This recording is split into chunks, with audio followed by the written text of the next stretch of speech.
मुझे जवाब दीजिए, ये जो आतंकवादी है, ये नक्सलवादी है, उनके पास शस्त्र और बारूद कहां से आता है?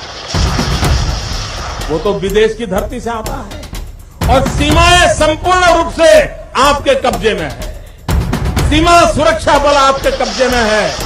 मैंने उनको दूसरा सवाल पूछा, हमने कहा आतंकवादियों के पास धन आता है, हवाले से आता है, पूरा मनी ट्रांजैक्शन का कारोबार भारत सरकार के कब्जे में है, आरबीआई के अंडर में है, बैंकों के माध्यम से होता है। क्या प्रधानमंत्री आप इतनी निगरानी नहीं रख सकते कि ये जो धन विदेश से आकर के आतंकवादियों के पास जाता है आपके हाथ में है, आप उसको क्यों नहीं रोकते हैं?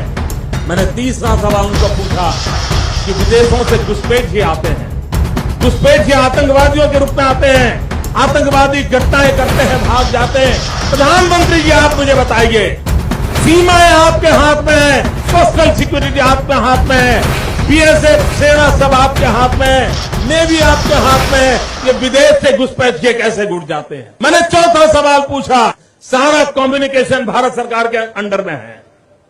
कोई भी अगर टेलीफोन पे बात करता है, ईमेल भेजता है, कोई भी कम्युनिकेशन करता है, भारत सरकार उसको इंटरप्ट कर सकती है।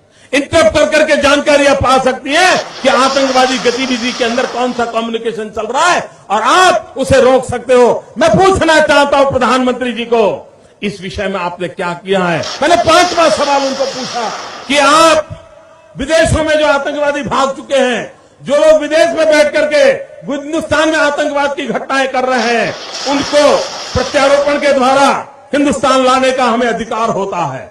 आपकी विदेश नीति में वो क्या ताकत है? एक बार इन पांचों चीजों पर कुछ करके दिखाइए, आतंकवाद जड़ मूल से उखड़ जाएगा।